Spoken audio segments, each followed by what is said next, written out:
hope I haven't broken this place. Watch me make 'em bow one by one by one by one by. You should see me in a crowd. It's like your favorite sound. Watch me make 'em bow one by one by one by.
Hey guys. Oh, I really need to add some diversity in my little intro when I have special guests on. Oh, thank you so much for coming on, Perch. Do you want to? I'm sure at this point everybody knows you. I think most comic YouTubers at this point are like, and I was watching a video by Perch, and I was watching a video by Perch. I think we've all opened one of our videos saying that. But go ahead and introduce yourself. Hey, thanks for having me on. I am not nearly cool enough for that intro. That you got a whole package here. This is excellent what you have. I feel like such an amateur right now, but yeah, thanks. No, I mean I'm known because of volume. I just put out so much you can't get away from it. That's the problem. I know, but that's amazing. Like I can't even think of the topics. Sometimes I get frustrated. I'm like, oh my God, what am I going to talk about today if there's no news? And I'm like, okay, let's go see what Perch did. It's pathetic, but it's true. Just so shovel it out. I'm winning in quantity, I guess. But yeah, but definitely. I appreciate you having me on. I've wanted to come on and chat with you for a while, so this is great. I'm glad to talk to your audience, and this is going to be great. Yeah, definitely. I'm excited. So, news this week. There's not a whole lot. Usually I do a wheel of insanity where I have people pick topics, but I figured this week we'd kind of just go through what happened, any news around it, the crazy tweets that are going around. I mean, there's a lot. No shortage. Yeah. Let's start with something positive at least. What was your one of your favorite books this week? You know, I think there was quite a bit, and I'm still catching up. So my timeline's a little weird. I was, traveling and away. I'm liking Jupiter's Legacy a lot. I think so good. Great job. Yeah, I love that book. It's this one's better than I mean, in many cases, the original. It's really deep to me. I think it's wonderful. I really like how he's going after topics people wouldn't. Like specifically talking about the Uyghur Muslims and stuff. And this art, like, don't get me wrong. I love, what was it? Gary Frank that did the original art. I love Quietly. Frank Quietly. That's what it was. Yeah. Frank Quietly. I love this art. Like, it is picture perfect, beautiful. It's so good. I really, really am enjoying it. It really is. Yeah. I think for me, probably the one that made me laugh the most, I'm not going to lie, it's not the greatest book of the week, but Superman and the Authority made me giggle the whole time because it was so ridiculous. There's some funny stuff in there. I think, if this is going to be Grant Morrison's end at DC, then that's it's a fun end. I made fun of one of the captions, but it's meant to make fun of. You're supposed to laugh. That entire sequence. Yes. Natasha, you're supposed to find that funny. That's the point. And it is like she's battling real trolls, real body shaming trolls on top of it. It's hilarious. It's the right kind of goofy. I mean, and a comic should poke fun of itself. When it does, that we enjoy it more. It was good stuff. Yeah, and I the only thing I would say I didn't like is I felt like it was so out of character when it came to Midnighter and Apollo. And Apollo's like a whiny baby. Like, that's not Apollo to me, at least. whiny and kind of fanboy for Superman. It's no, but there is a lot of good comics. I understand it's not this week. I enjoyed the Defenders last week. It's weird. There was Oh yeah. yeah, that's fun. Ascender was good this week. I think that was this week. There's some good stuff out there. Yeah, and I really, really, really been enjoying the Catwoman run. Oh Yeah. my goodness. Ram V is killing it. Like, this feels like one of those runs we'll talk about in 10 years. And I haven't been able to say that for a really long time. Like, giving her own, well, Father Valley, and it ties in, and it feels like Selena's finally getting to tell her own kind of story. Not that she hasn't before. I'm not saying that. Like, there's greats like When in Rome, and there's a bunch. But this feels like her own story in Gotham, and Ram V is killing it. Like, everything he touches lately, I've really been enjoying. Yeah, I'm curious to see what he'll do over with Venom. It's interesting to see them promoting the new Venom book. What? He's going to Venom? He and Al Ewing are going to be writing Venom together, but they're deprioritizing Ewing and prioritizing Ram V, and that's I think it's a good fit. I'm with you. I like his Catwoman. I like that you said it. They're giving her own story, but it's not one of those backward looking like let me find myself. They're letting her play with new things and still having it be about her. I love it. I really think it's good. And the artwork, like, at first I was kind of like, well, this is kind of dreary artwork, even though we're in Gotham, but it really fits the story. Like, I don't know, something about Father Valley just seems so insane in the way he quotes like religious stuff that I don't necessarily know about or anything, but it's still like, I don't know, it's really good. I love it. Yeah. It totally has nothing to do with him. He's coming on the channel on Tuesday. It really doesn't. Right. He's fantastic. Like, in his Justice League Dark, like, I mean, maybe buying Justice League just for the backup story because it's that good. I'm amazed they're still going with that. I mean, give him a title already. I think people want it. Justice League Dark is a good seller. I don't know why they're shoving it in as a backup. It could hold its own easy at this point. I wonder if they're gonna put it together in a trade. I'm sure they will. It seems like they would, because it's really like it's better than Bendis. I'm surprised that I'm not surprised necessarily, but kind of happy that Bendis is going to take his Jinx World line to Dark Horse. I don't want to say that Bendis is bad. I don't want to be one of those people, but lately it's been on the decline, and Bendis hasn't been something that he was, years ago. He seems stuck like in a creative rut, or just, it doesn't feel like it's been off since the Civil War II series he did. He seems off, and so hopefully being able to go to Dark Horse and kind of being free from the big two, I think that may help. Honestly, I'm hoping it does. I mean, he's written some stories I've liked. I'd like to have that Bendis back. Yeah, and I think that actually his Justice League story I thought started out really strong. It feels like it's dragging a little bit, but I liked it initially right away, and I was surprised because I wasn't a fan of his Superman. I don't think those exist. It's a weird time at DC though. I mean, because the problem that he has with his Justice League and a lot of titles is that you don't know where they fit into anything at this point. And I know. It hurts. It hurts the story. I mean, these stories would have more importance if it felt like the events going on in Justice League actually mattered in the character solo titles, but they're completely divorced from each other. So, are we supposed to care, or it doesn't matter? I think that's a problem DC really has. I think it's a huge, like, even when I was talking to Stephanie the other day, because I asked her about her Wonder Woman Evolution that's coming up, if it's going to be continuity. And she's like, well, it's kind of continuity adjacent. She's in this time, but it's not, it doesn't count towards what's going on. And I'm like, so why doesn't DC at one point just make it clear?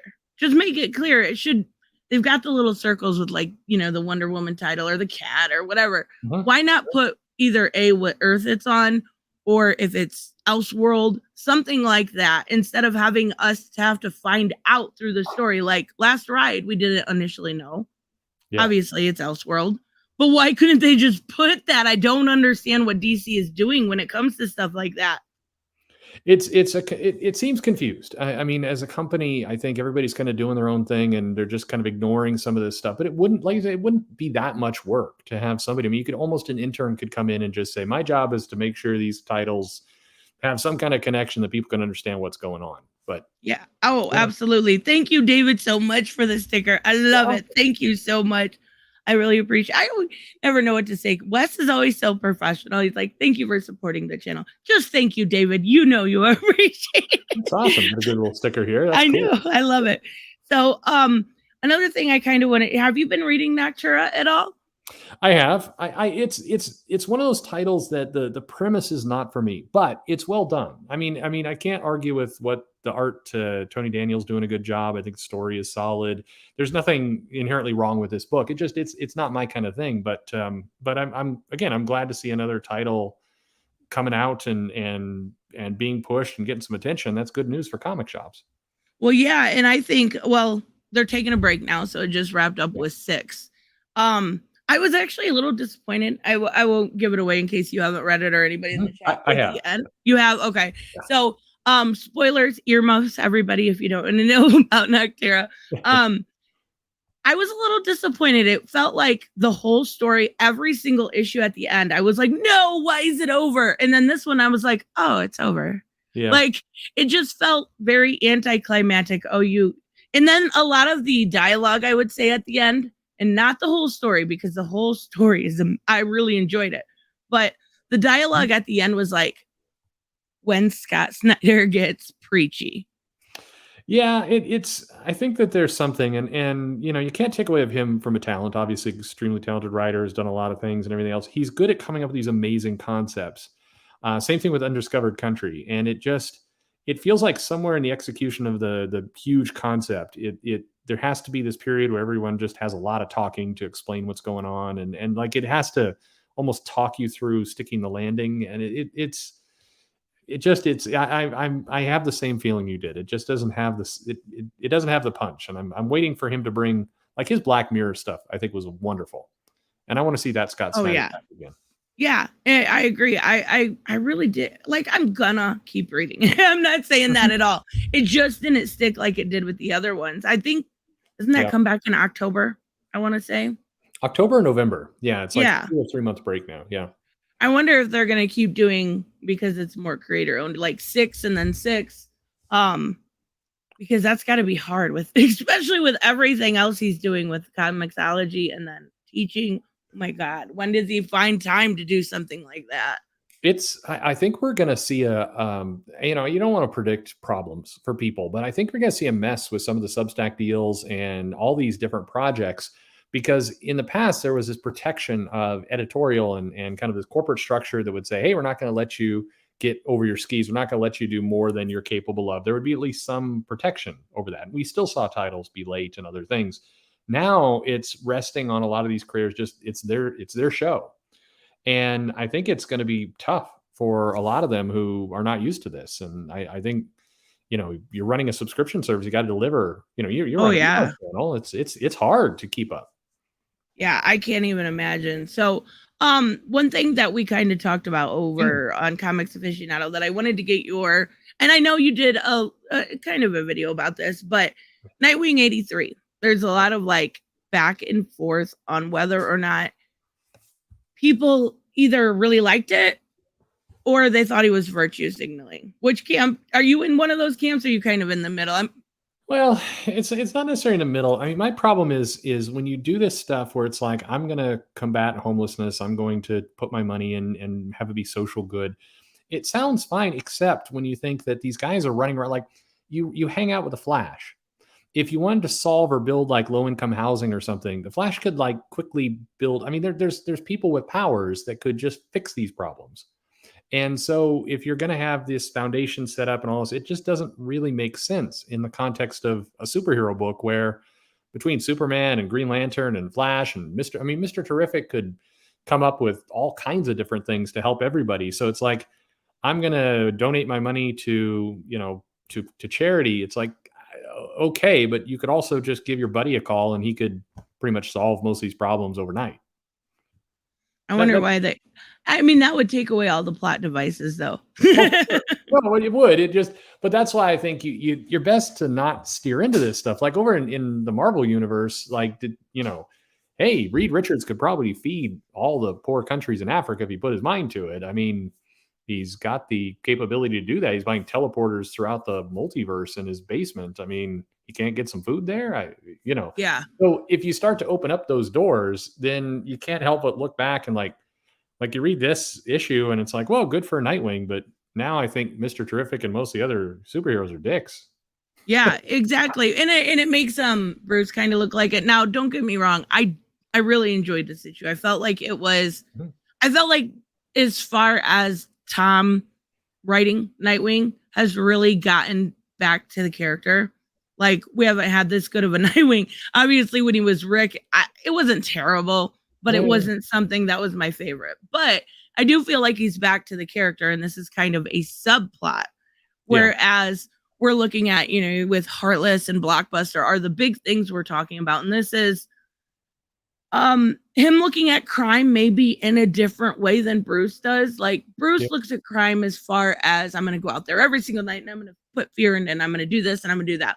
And him maybe looking at crime as more of a necessity for the disenfranchised. You know what I mean? Yeah. No, it's a different take. And that's cool. I think that is, and it is more true to Rick. I've seen a lot of videos talking about how he's warped Dick Grayson and everything else, but this character still feels like Dick Grayson to me. Like, this feels what people do. So I feel it's not that part that's weird. It's just, I think if you're going to open the door to this stuff, I think as a writer, you write yourself into a corner pretty quick. Mark M said, is Dick turning into a social worker? No, I don't think so at all.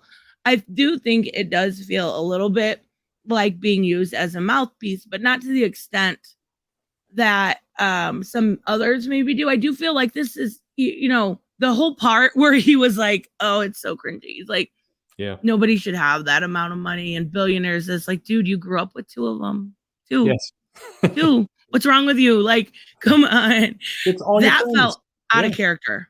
For sure. I definitely did. And that's not the Dick Grayson that's had the Titans Tower and all the rest of stuff. I mean, that clearly felt like the writer who was putting their words in his mouth. And again, it doesn't make sense. I think the part that I said in my video was just, there's this desire to kind of downgrade heroism. Like, I saved the world from Darkseid. I kept the Earth from cracking into it. Brainiac was going to shrink everybody and put them in a bottle and everything else. And I did all that, but that's not heroic enough. What's really heroic is starting a charitable foundation. It's like, well, or maybe both. Well, it's kind of,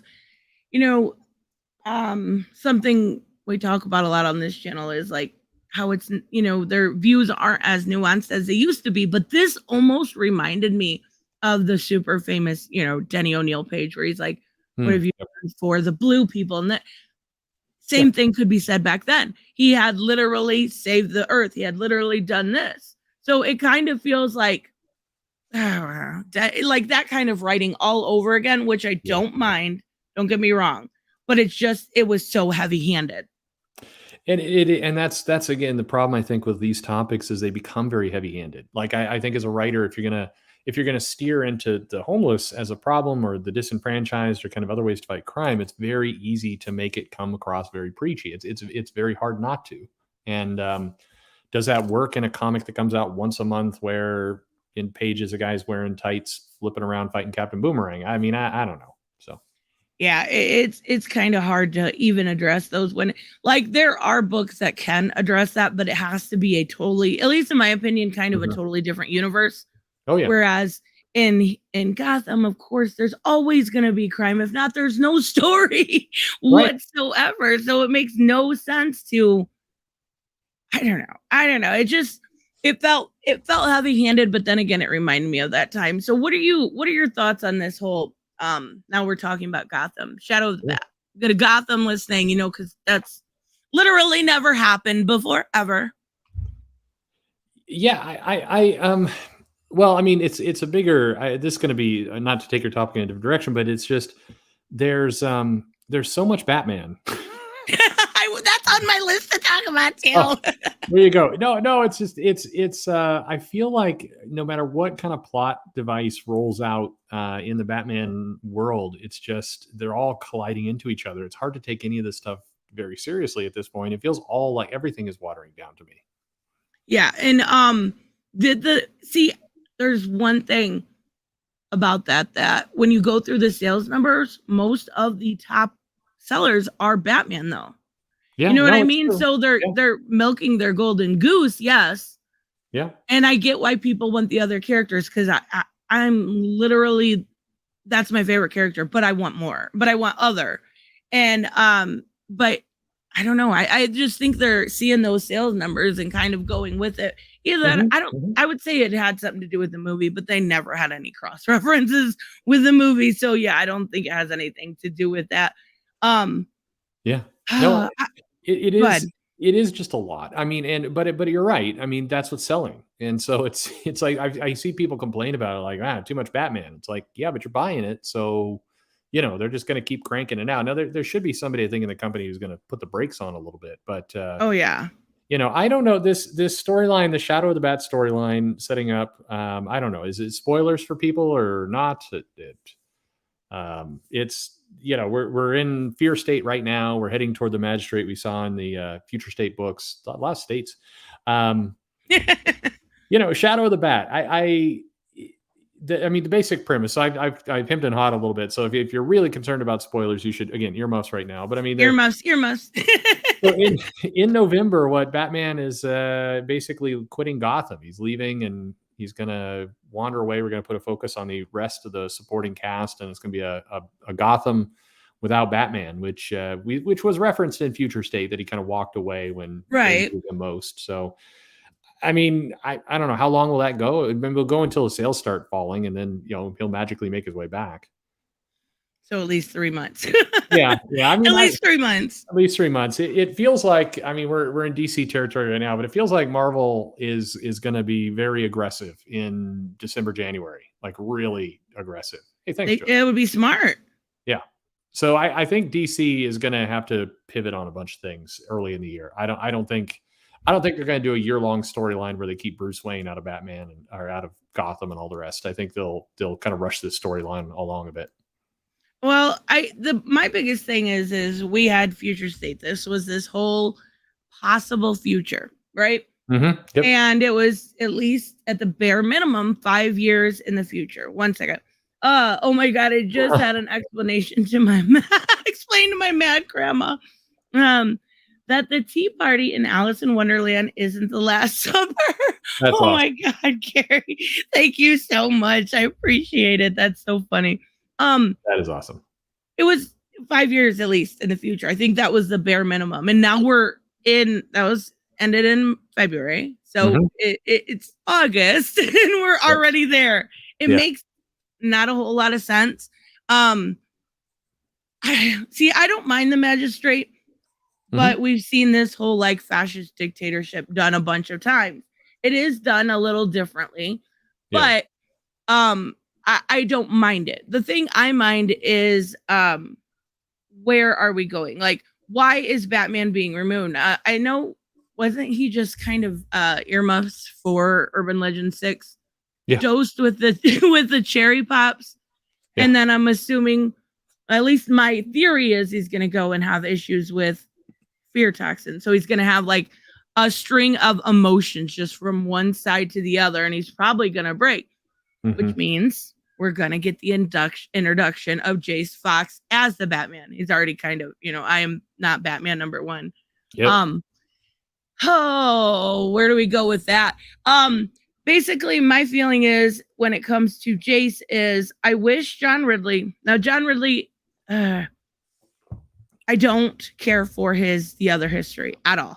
I will say that right up front. It's kind of demeaning to a lot of the DC characters. It's kind of demoralizing to most of them. Now that's Elseworld, okay. But Second Son was not.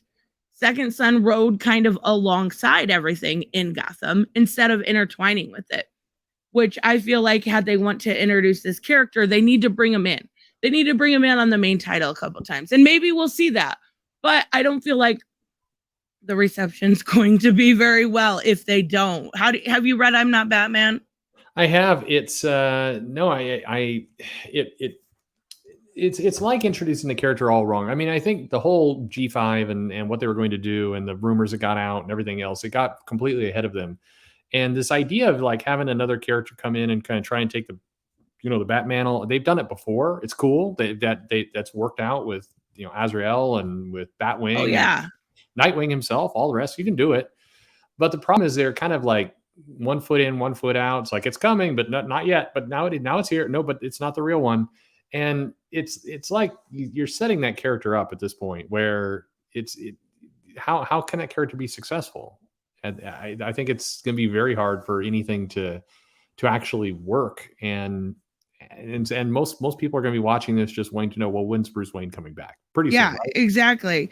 And I don't feel like it was that way with Azrael because everyone knew the whole, like a lot of the concepts of Azrael was people wanting Batman to be more vicious.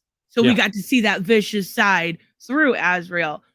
What are we seeing here? And I don't mind mantles. Like, I'm not against mantles. If Batman is now a mantle, okay, or like Captain America, I don't care.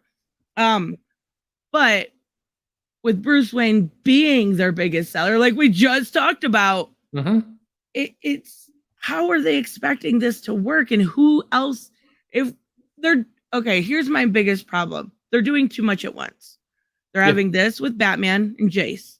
Then they're going to have Jackson Hyde with Aquaman. And they've got Wonder Woman out of the last I think she was in Fairies. I haven't read this week, but so she's not. Yeah, she's not even in here. So we've got Wonder Girl, and then we've got Hippolyta as her mom in the Justice League, and then we've got Naomi. They're doing way too much at once. They need to do one, and then one, and then you know what I'm saying? For sure. I absolutely agree. And keep in mind, this is following up on a decade where you had the New 52, which a lot of people don't believe was the true version of the characters. And then they had Rebirth. And people responded really well to Rebirth. But after just a couple months, they're like, here's death metal and here's a bunch of more shaking around.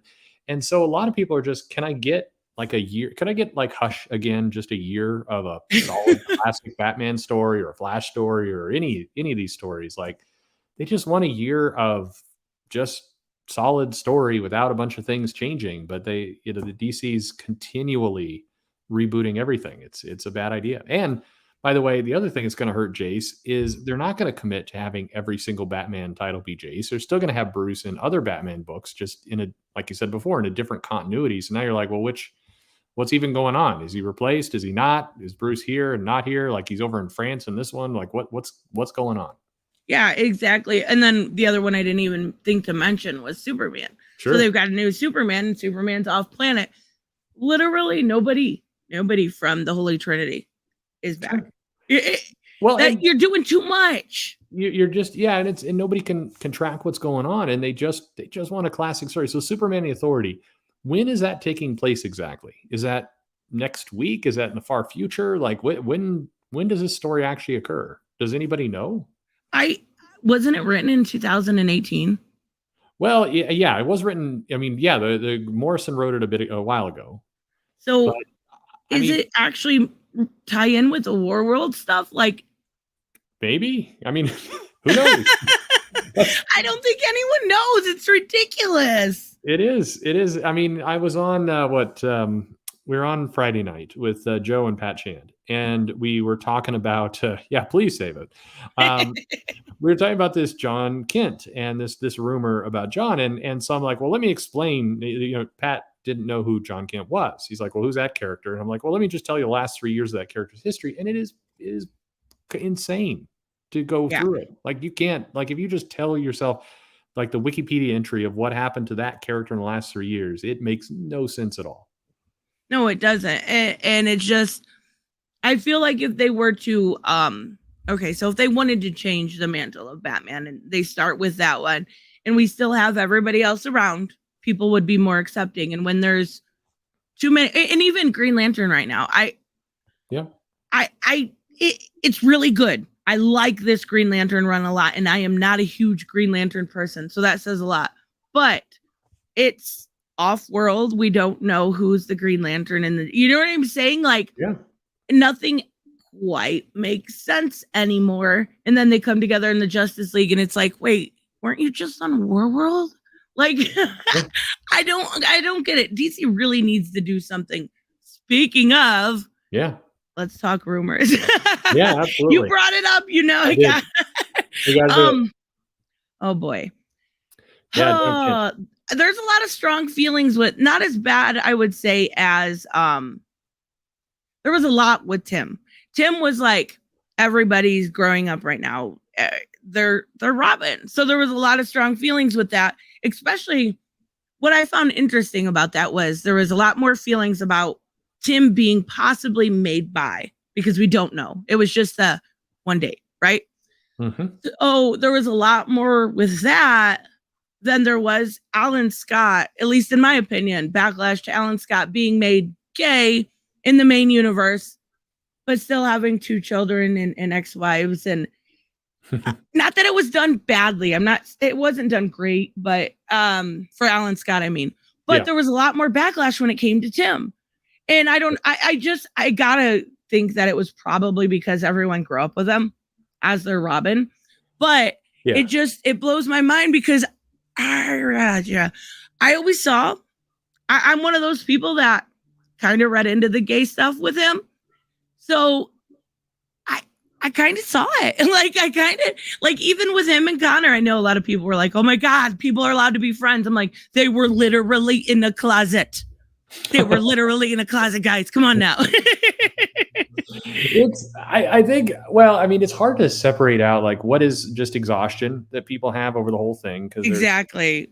You know, and the other, it's almost kind of related to everything we're talking about with DC.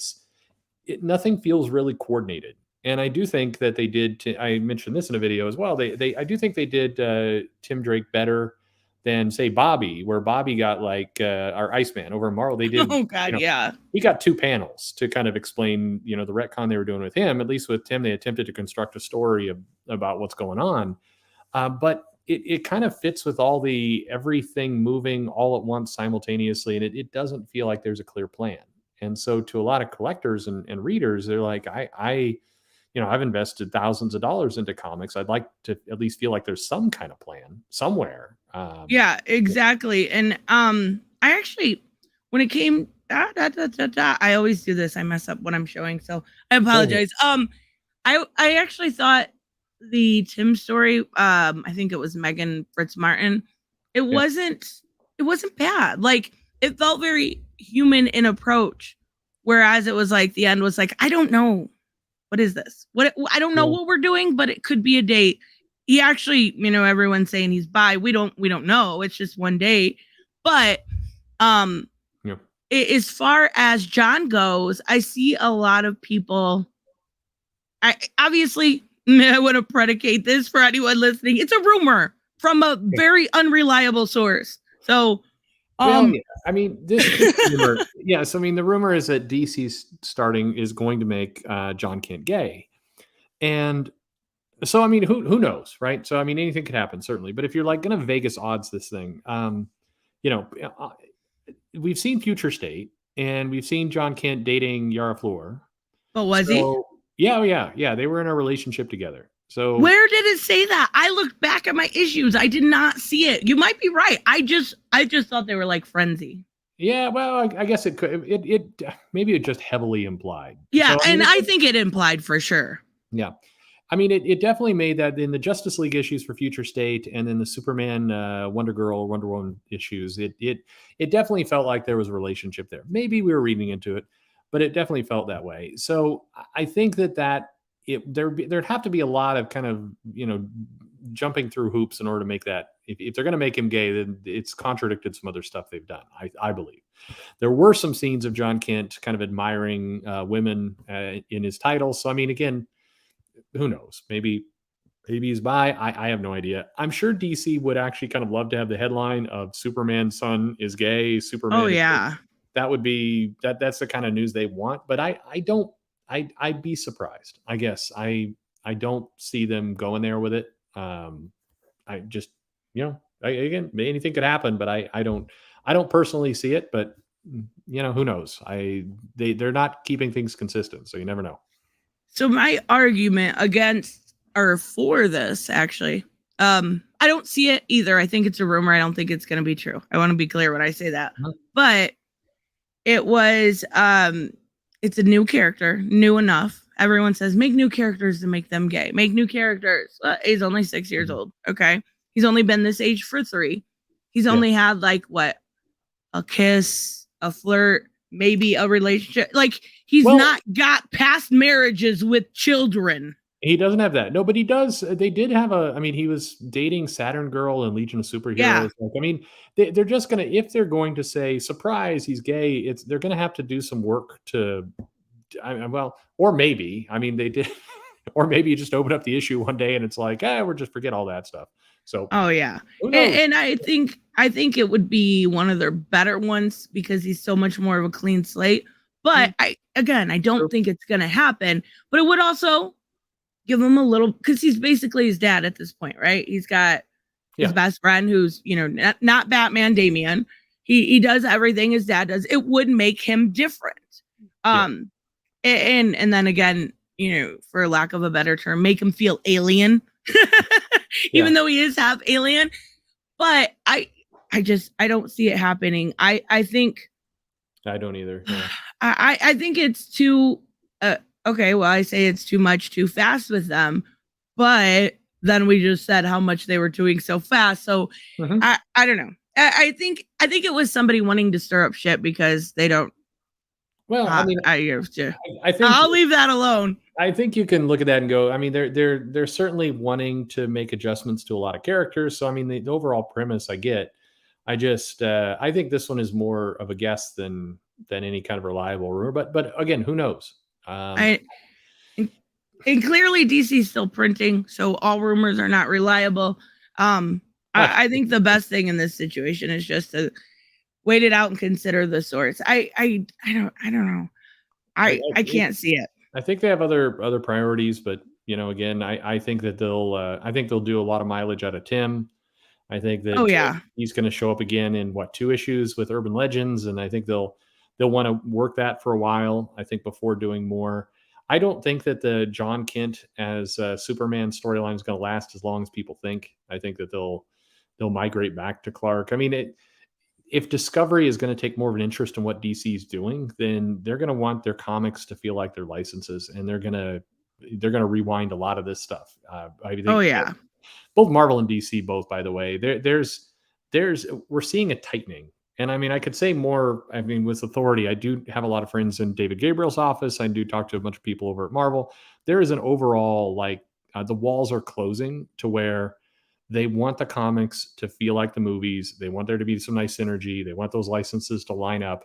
They're not going to have them be radically different. And, that's good news, bad news for people. So yeah, and you know what? I quit Marvel for a really long time, and I've been noticing because I'm dipping my feet back in because there's a lot of stuff that I like you mentioned the Defenders. Moon Knight's been so good.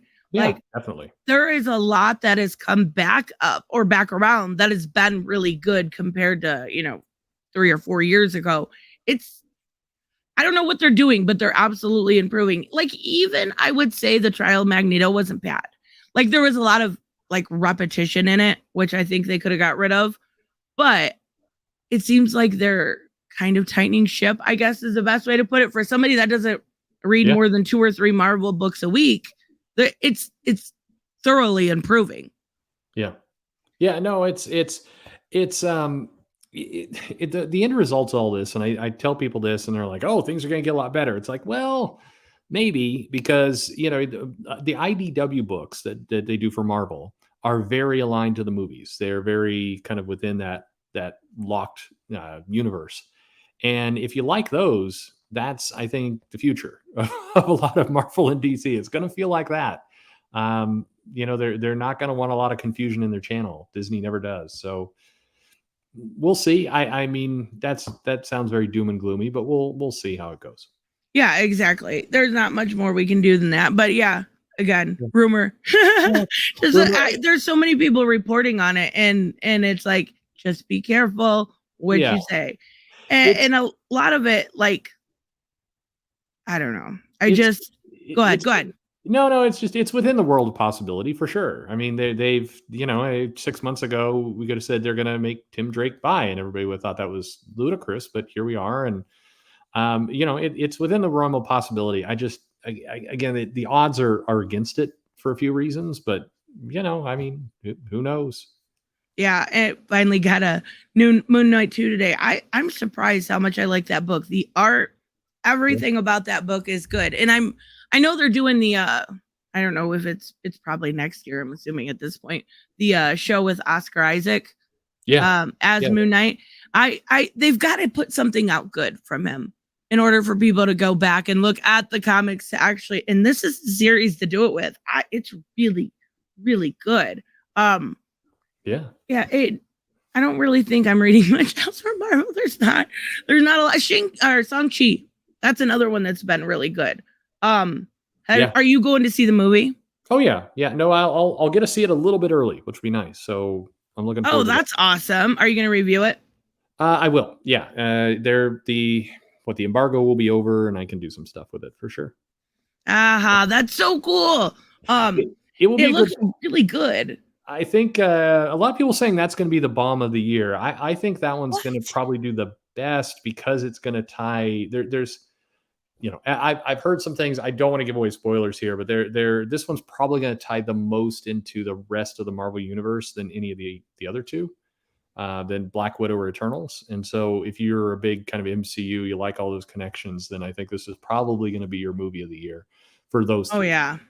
And Eternals looked okay, so Marvel is very formulaic, right? With the way they do things. There's always, a first act, a climax, and then you've got a huge third heroic act, and you always can predict it. Yep. I think they change that up quite a bit with the shows, but Eternals doesn't look that way at all.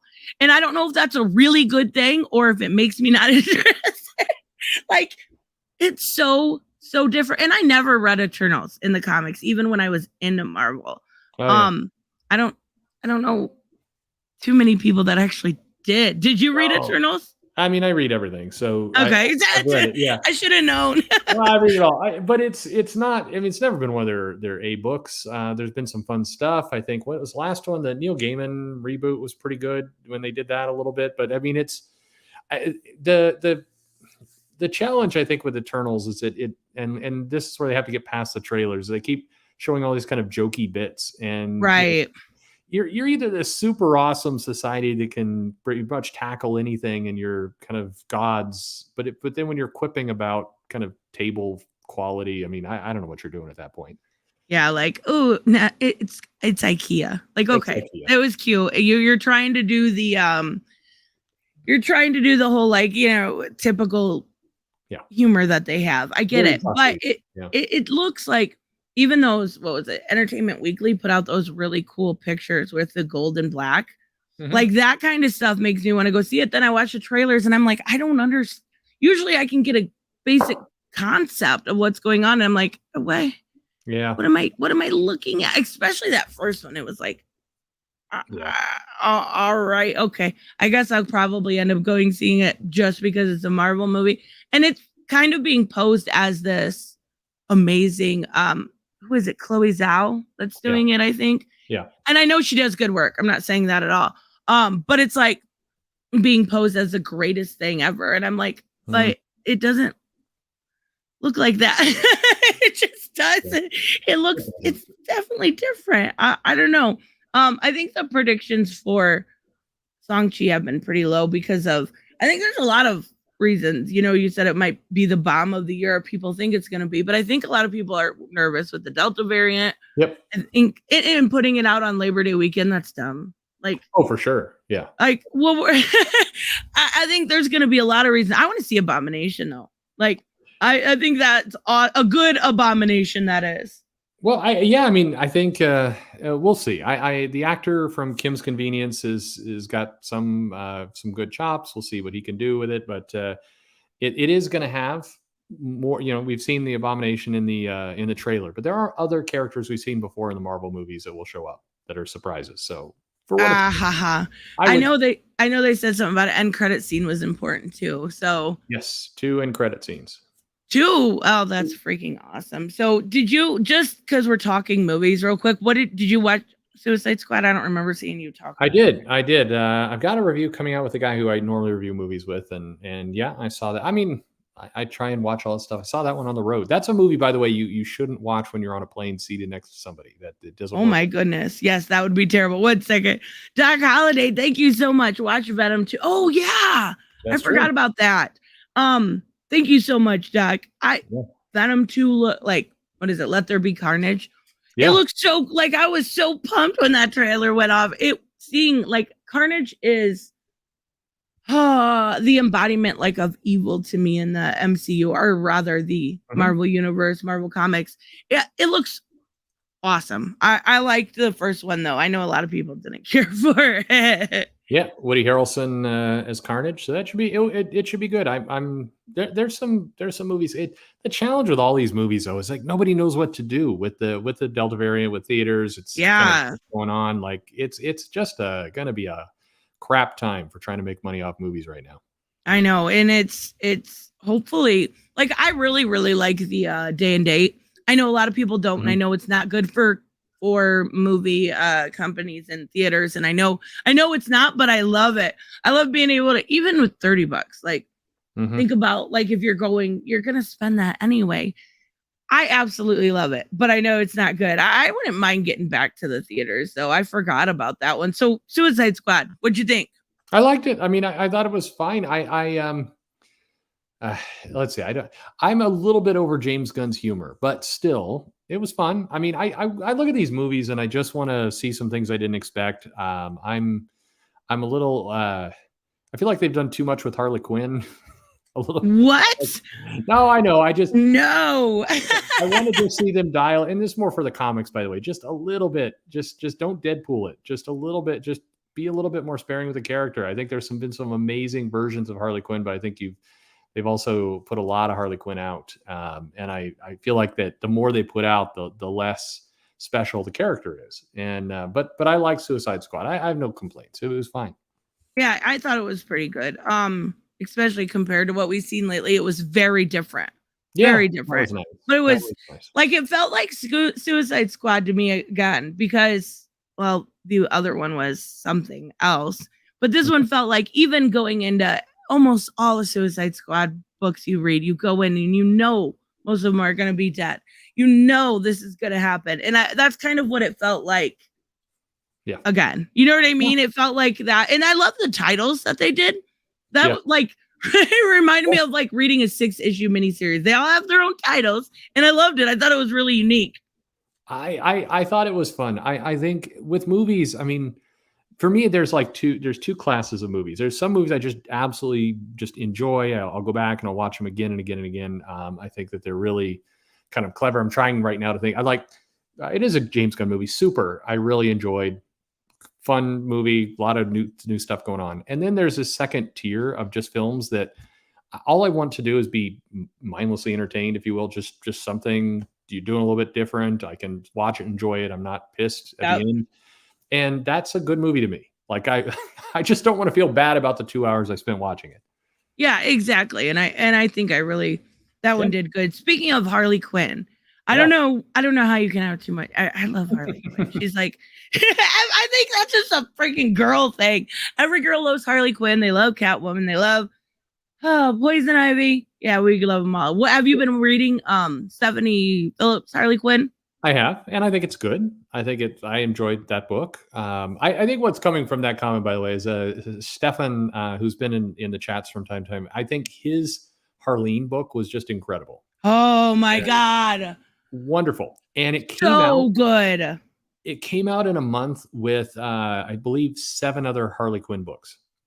And it's like, goodness.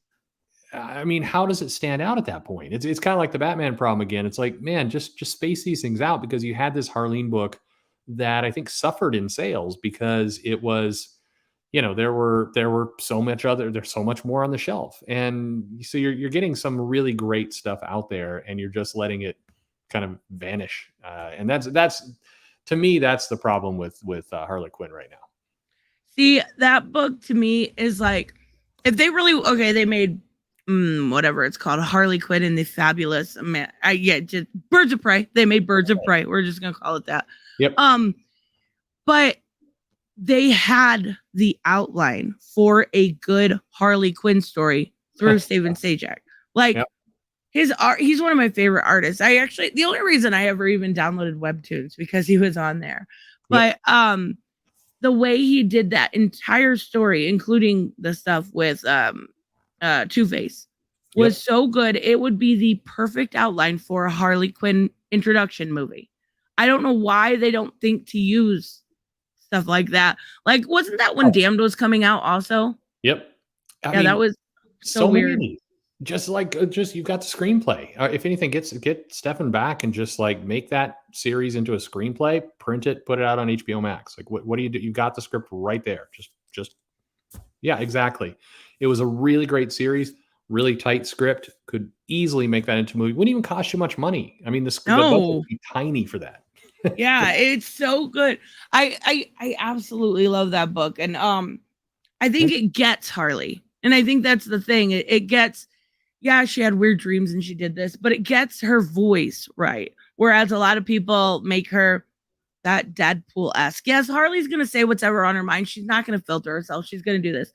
But she's also not going to walk around looking like a jackass like she does sometimes with some writers. Not Stephanie Phillips, but sometimes. Yeah. I mean, it's a little bit of, it's a shame because there are, even in the last several years, there's comics that DC have made, comics that Marvel has made.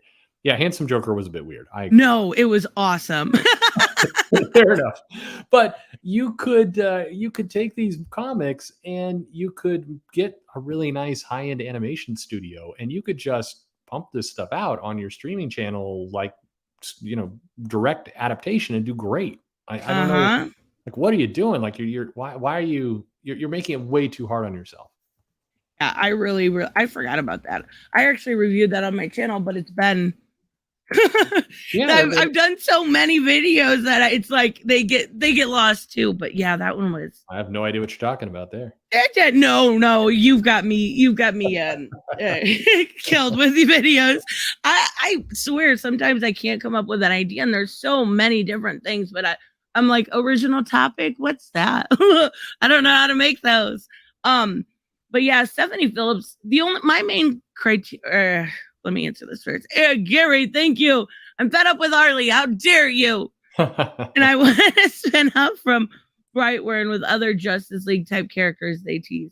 Yeah, I haven't seen Brightburn yet. Is it any good? Yeah, it's fun. I mean, it's a darker view of superheroes, but yeah, I mean, make that into a franchise right there. There's a lot of good stuff out there. Thank you, Gary, by the way. It's a superhero movie. Is it like Evil Superman, I'm assuming? Yeah. That, I mean, basically, yes. Yeah. I thought so. But it does look good. Isn't that James Gunn also? Yeah. And it's fun stuff. I mean, it's a good dark view of superheroes gone wrong, and that's always fun. And I like some of these movies that they're playing outside the Marvel and DC universe and they're giving us something else. That's why I like Super, and I like some of these other films. Like, get some different takes. That would be wonderful. I like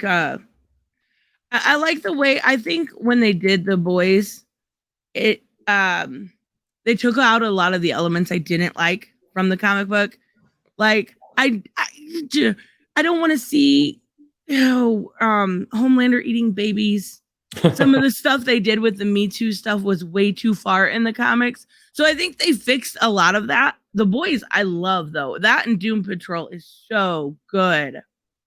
I'm anxious to see Doom Patrol came back. I'm glad to see it's coming back. So I'm glad. I'll be curious to see the third season. And that is a fun little series. So out of curiosity, because I just made a whole bunch of people mad the other day. Have you seen Titans this season? Yeah. I mean, I have issues with Titans. God, yeah. In general. And I like a lot of the writers who are on. I mean, I talked to Brian Edward Hill and others. I just, that in the nicest way possible. The show's not for me. It's just. And that's exactly right. I was actually, when I was watching the credits, I was surprised to see his name because he's such a good writer. Mm-hmm. And I was like, what did you do to Jason? What did you do to Bruce? Like, these are felt like characters I was unfamiliar with in a lot of ways. Yeah, I can't tell. This feels like they're doing CW writing, but with less Yes. gore. Like it just it's hard to watch. I mean, my wife and I will sit and watch some of these, and like both like Titans comes on and she hears the opening theme, and she's like, "What? Why are we watching this? Like seriously, why?" She looks over at me every time like we could be watching just random streamers on YouTube right now. Why are we doing this? Yeah, it's something else. I was actually really, because I didn't mind the first 2 seasons at all. I was really disappointed with this one, but well, see if I can get this right. Veneticus. Sorry, I'm sure I said your name wrong. Stargirl too. Stargirl for me has been fantastic. Like I love that they wouldn't make it bad anyways, because it's Courtney's based off of Jeff John's sister, but oh my God, it's so good. Like they dropped Obsidian's name the other day, and I literally was like, yes! It's so nice to see the JSA characters actually respected. You know what I mean? Yeah, you can tell in a show when I think there's they're at least making some attempt to kind of respect the source material, and it's always very, very nice when that. I mean, even if they do different things, you can still see that thread there. With Titans, it just I can't tell where they're going or where they want to go with that show. Oh God, yeah, it's so different. Watching Suicide Squad 2, I wasn't expecting to have a crush on Ratcatcher. You and me both. When here we are. Thank you so much, Exploding Prinny at work. Yeah. And Reese, thank you so much for the super sticker. I thank you both. I was surprised. Like, yeah, Ratcatcher was she every time she walked in the room, she was like stole the show. She was so good. Yeah. I mean, this bodes well for they're going to do all these spin-offs now. You get you get Peacemaker coming up on HBO, and you're going to get a couple others. I mean, how though?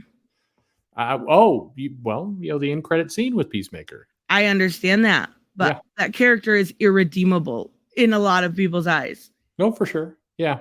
No, but I mean, I think that movie, even though it's being billed as kind of a bomb and it didn't make the money they were hoping, again, in pandemic times, what does even the money they're hoping mean anymore? But if it can launch several of these other little franchises, and yeah, let's get a Ratcatcher show, or let's see more of that character. I think that they did work that I think they can make more money off of later. Yeah, and I think if they put I'm sure it would be so expensive to have King Shark in anything. Like not only the voice, but just the CGI, but have them together in a show would be so cool. Robert Willing, settle something, please. Oh boy. Oh no. Neither extremes, SJW, anti-SJWs, are representative of the majority on social media, correct? Of course. The majority of those are off stream. Yeah, of course. Nobody, the most, whether it's, the far left or the far right or whatever you want to say, SJWs, anti-SJWs, those are a vocal minority, both sides. I think there is a happy medium in between both of their ideals. But I definitely think the majority of people are just, what is it, like 10% of people are on Twitter? Like, it's not that much. No, it's tiny. And keep in mind, like when you're looking at Twitter, 10% of the people make 90% of the tweets. That's crazy. You're hearing from a tiny amount, really. Yeah. And then of those people, I mean, there's you can do the math down, but I mean, the actual comic buying audience that's on social media, probably around 1%. It's tiny. And that doesn't mean that the people who aren't talking up on social media don't have the same opinions. They might. We don't know. They're not saying anything. But you can't look at the noisiest voices on social media in either case and assume that's the majority, because it's just not. Yeah, exactly. And thank you, Robert, by the way. And also, I think with that, you can't look at not just Twitter. You can't look at YouTube and expect that to be the majority of the voices either, because there's a ceiling effect that happens when it comes to like whether it's SJWs or anti-SJWs. They're going to get, I guess the best way to put it is they're going to get these followers that believe in the same things they do. That feel the same way they do. A lot of them feel disenfranchised by the companies or almost betrayed in some way. But there's that ceiling effect because they're going to hit where the normies go on YouTube and watch something like a breakdown or all of the Easter eggs, and that's where you're going to get that ceiling effect. And I don't think there's a lot on YouTube that is very much different than Twitter. It's just the opposite end of the spectrum. It's still people creating outrage for the sake of outrage sometimes, or maybe you know what I'm saying? Oh yeah, it doesn't translate to buyers. I mean, I'm up here in the Pacific Northwest in the Seattle area. My shop, I'm good friends with the guy who runs Golden Age Collectibles, Tony, and then certainly you've got Xanadu, which is sadly no longer in business, but you have those people. And we would run, among others, would run ads on Facebook or ads on Twitter. Yeah. And of our customers, it would be, we ran an ad, all of us, on Facebook and Twitter, and combined, we had 20 people who brought the little ad into the shop. Now we're doing thousands of customers of business. And oh wow! Nobody is there. Or if they're there, they're not getting involved in these comic discussions. It's just tiny, and that's the thing with YouTube as well, for sure. And I think comics at YouTube as a tiny market. That's absolutely right. It's a very niche market, and there's not a lot. There's a lot of people that disagree with me or agree with me, but there's a lot more people that are going to go to the mad or the other mad. You know what I mean? Like it's always somebody's going to always be mad about something. Just enjoy don't let that take away from what you like. I think it was kind of hard to learn that lesson. Very hard. Yeah. It honestly took me a long time to be like, what, that doesn't make me mad. Why do I want to report on it? Yeah. and it's true. Like, it's just, you gotta kind of look at what the normies want, and the normies just want good comics. That's it. Absolutely. It's not the social media. I mean, it's geared to make you mad, because when you're mad, you're making the social media companies more money. Right. And that's the mechanism there. It doesn't really translate to much, and it's tough. It's tough to see that. But I mean, to put it in perspective, we're all doing this stuff on YouTube with comics. Even the really major comic channels, ones that have 100,000 plus subs, there's Uncle Roger who does parody jokes on cooking videos. It's got 4 million subs, and he's growing about 150 a week, 150,000. So we're small potatoes here. Oh yeah, small, very small. Did you guys hear about the Black Canary live action? I did hear about that. I think they're doing I want to say a movie. I thought it was a direct for HBO movie. Yeah, that's what I think it is too. Same with what was it, Batgirl, that they just announced. I liked her as Black Canary. I would say in Birds of Prey, she was kind of one of the better ones. Yeah. I think she did a pretty good job. Then again, I don't know. It feels like those, when they say direct for HBO Max, remember those movies like in the 90s that were like Aladdin 7, straight to VHS. That's what they feel like to me. Yeah. Totally. I think they don't have to be cheesy, but they never put the money into them, and they always come off as like a made for TV movie. Yeah, it does. It really does. Oh boy. Yeah. Just stumbled across a video about Tom King, who recently had a fan kicked out of a convention for taking his mask off. Yeah. I don't get it. Go ahead. Well, I mean, so they're referring to Awesome Con in DC, and I mean, all I can say is you can contact Awesome Con. They've got a contact form, and they were pretty quick to respond, very cheerful. I think this story has been exaggerated. I think so too. Yeah. I think it was, and he even here, actually, let me see if I got it. I think he's changed his story around a bit. Yeah, I was just gonna say that because I brought it up earlier. And the initial tweet is gone. He's deleted his initial tweet, and he's changed his story around a little bit. I mean, the convention claimed that they've had a very good. I mean, look at it from the convention side. And by the way, I did say Uncle Roger. Uncle Roger is a comedian. That's what I said. Sorry, but Uncle Roger, he's hilarious. By the way, you should check that out. Never heard of him. It's crazy stuff. This, if you're the convention and you're looking at this story, all you're trying to do is you're trying to run a convention for, again, you had to take a year off, your business is hurt. All you want to do is send a message that it's fun. You want to come, it'll be safe, enjoy yourself. You don't want any kind of drama about one of your guests screaming obscenities at somebody and kicking them out. Like you don't want that if you're the convention. So I suspect that this change story that you're looking at right now that seemed to kind of downplay some of this. I would be willing to bet that somebody from the convention's like, hey, will you stop telling everybody that all your Yeah. followers that you cursed at somebody and yelled at them and got them kicked out? Like that's not helping us right now. Like, why exaggerate that story though? Like, clearly it was exaggerated. He's dialed it back, but why even start out that way? I mean, I think you're the whole COVID, and wherever you fall on it with vaccines and the masks and everything, no matter where you are on this, it's become such a thing people want to rant about constantly, and it's not helping anyone. Like if you're pro mask and vaccine, screaming at people, hey dummies, take the vaccine, like that, you're winning no hearts with that approach. I'm just saying.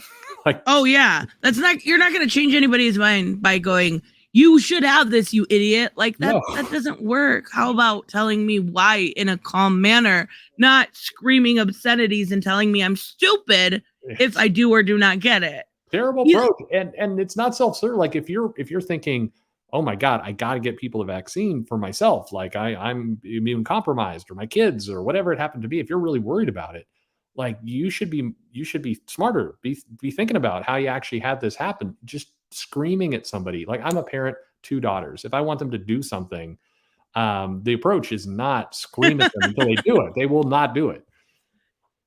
No, you get more. What is it? You get more flies with sugar instead of vinegar. I'm really bad with those old things. I know it's something like that, but yeah, it seems like that's exactly right. Mark, it seems like just don't go scream. I mean, nobody's going to be like, oh my God, I was thinking I wasn't going to go get the vaccine, but when this guy called me a troll, I guess now I should. Like, come on. Yeah, exactly. And then I noticed I don't know if he was saying the guy about the Rorschach mask because he's writing Rorschach, or because Rorschach has been widely known for being that character that you're not supposed to like.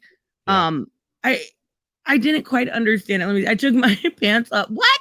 Yeah. I took my pants off at a convention and Tom King yelled at me. Very unprofessional. But my first question is, why are you taking your pants off? Thank you so much. I don't quite understand it, but thank you. Like the way he described it without any context too seemed like, well, maybe the guy was really excited to see you and accidentally wanted to wipe his nose. You know what I'm saying? Like he leaves zero context within it to actually make you make sense of the situation. And then he died. What does it say? Cutting the line dude came up. He told us he had a mask before. Obviously, if he was dressed like so he said originally he was dressed like Rorschach, making it seem like the mask was Rorschach. And now he's saying he was wearing a Rorschach jacket. Like none of what you're saying makes sense. You got caught in a lie. It's just weird. It's a weird story. And again, I mean, why are you telling us this? Are you telling us because you want people to go get the vaccine? Or are you telling us because you think that people should feel sorry for yourself because you're a creator having to put up with this crap? I mean, like what is the point to this story? It's bizarre. It really is. Like if you're just trying to do it to make yourself sound, I don't know, like a 12-year-old when they try to sound cool. Yeah. It doesn't work. It makes you look kind of like a jackass. Like it does. And there's a lot, like I really am enjoying actually his his Supergirl. I think it's really good. I think it's some of his best writing in a very long time. Now, mind you, I can't read as someone that reads every single Bat title. I can't read his Batman and Catwoman. But his Supergirl is awesome. And so is his another one I dropped off of was his Rorschach. So I don't know. What are you trying to do here? Like it's so weird to me. He's so weird. I think there's a desire to kind of tell a story, this fantastic story about what happened at the Comic-Con where he's kind of the hero in the center of it. And it's like people are lining up to get your autograph. Like you're already the hero. You don't need you don't need stories. You don't need to bravely stop a terrorist in the middle of, the Comic-Con. You can just sign the comics because people are already looking up to you. I don't, it's a very weird flex. And I think a lot of it almost has to do with the video you did earlier today, they want to belong in that group Oh yeah, of yeah. beliefs, that group, like, it didn't happen. I say this so often, I feel bad. It's on both sides, clearly, Oh but sure. you want to think like that group think, and I don't quite understand that. No, a Like, lot of people don't. I mean, there's a lot of great comment. You're interviewing Rem V. I think there's a guy who seems very comfortable in his own skin, likes what he does. Clearly, good rapport with the fans. I mean, most people, I don't think, get sucked into this, but there's a yes, handful that they really feel like they've got to be part of some VIP room, so they'll do whatever it takes. And the money, the fame, none of that matters. It's just I got to get in that special room with the special people, and then I'll be accepted. And it's I don't know. Grow up. yeah, yeah, exactly. It's weird to me because it would seem like, in order to get into that VIP room, which Tom King would be a part of, would be by doing the work you're hired for, by being the best at what you're hired for. Like, the best way to show people that dislike you is just to be successful. Yes. And it doesn't seem like that is the narrative anymore. It's, you've got to be like the other. And you're right, there's a lot of people. And that's one thing that drives me crazy is, like, people saying, SJWs are taking over the industry. It's a narrative that's gone on for a long time, when a lot of the ones that are highlighted aren't really in the industry. Like, No, it doesn't work out that Joe way. Glass, or you know what I mean? Yeah. And I mean, I watch people, kind of entry level comic creators, on publicly say things like, "Man, I really hope Donny Cates will like my tweet. That's all I need to make it through the day. If Donny Cates will like my tweet." It's like that's not putting a single dollar on your table. That's not writing a single comic. Like, what does that have to do with anything? I'm glad you like Donny Cates likes you, but who cares? Like, I mean, really, you that doesn't mean anything. It means nothing Why at all. Yeah, why do you care about that? It's very weird. I've had people where, like, I mean, I remember when Bendis's account got hacked and he unfollowed, when he set things back up again, he had unfollowed a bunch of people. And I had comic writers and artists, I mean, people I know, like, in my DMs, just heartbroken. Like, Bendis unfollowed me. I don't know what I'm going to do with myself now. It's like, I think you'll make it. you'll be okay. You'll be okay. You'll learn to love again. You'll be all right. Oh my goodness, they're so weird. So what do you think about the going to webtoons? It's smart for DC. I think that anything they can do to get their product in front of more eyes is smart. I think the smartest part about their deal with webtoons is something that kind of got buried in the article, and it's that they're going to let current webtoons creators do the work. It's not going to be them creating content and taking it to webtoons. It's going to be them going to webtoons, and webtoon people. I mean, people who know that platform are going to make the content, and that's going to give them a much higher shot at success in Korea and other places, I think. I agree, but will it upset some people? Oh yeah. I mean, it's already, I mean, there's definitely some creators who are angry. There's questions about I fought my way to get into DC. Now, some no-name person in Korea has taken my job. There's definitely some of that. And on the other end, you have people saying, how dare they go digital? I'll never buy any of that digital stuff. And it's like, I mean, okay, but they got to do something. Yeah, and I think the biggest thing with this is it's going to bring in that younger audience. And I think that's a lot of the whole narrative with manga and versus comics is audience for comics and manga are two different target audience. It is, absolutely. When kids, it amazes me how much kids love that stuff. And don't get me wrong, I started reading My Hero Academia. There's a couple I've been reading, Tokyo Ghoul, and I watched Danganronpa. There's a couple that I do enjoy. But it is clearly a different audience. The audience that comics had aged with it. Yep. Yeah. And now we're all older and still buying comics, so they need to figure out a way to get that audience back. And I think the Fortnight comic, I mentioned this one a lot, but it was like better than I would have ever expected it to be. Like, well, for sure. I mean, that was better than it had any right being. Yeah. It's amazing because it was like, Okay, it sold really well. I understand you got those the codes, right? You could get a back bling or a pickaxe, which is cool. I think it's cool. And if that's why you're buying it, then cool. But it still brought kids to the audience. BM. Liking the comm stream, even though I'm like, thank you for coming, BM. You're awesome. Webtoons doesn't just have Koreans. Everybody all over the world makes them on the app. Absolutely true. Yeah, it's got 10 million plus subs, I think, or active readers, something like that. About 1 million of those are in North America. The rest are, I mean, it is heavily centered in Asia, of course, heavily centered in Korea because that's kind of its home. But it's global, and it does have creators that are global as well.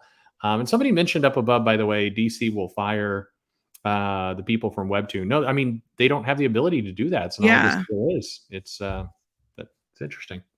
Thank you, BM and Leo. Before EVS, you ever seen anyone talk about John? No, that's why I said clearly consider the source. Thank you, Leo, very much. Yeah. Can Robert or Hooded Justice, can you get the webcam girls?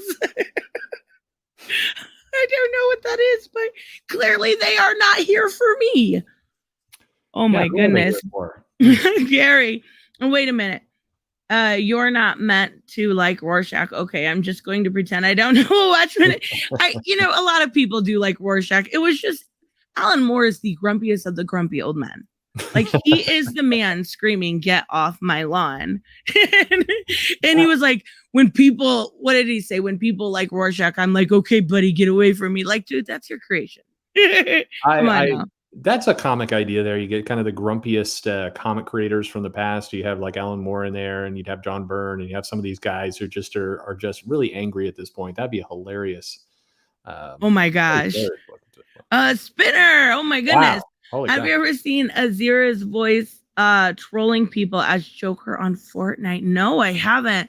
Something near Matt Hamill level version. I haven't heard it. That's awesome. I'm gonna have to go look that up. Yeah, I am too, because I love that kind of stuff. Sometimes it's so nice to get away from like the dramatics of the day and just watch something silly. Yeah, thank you so much, Spinner.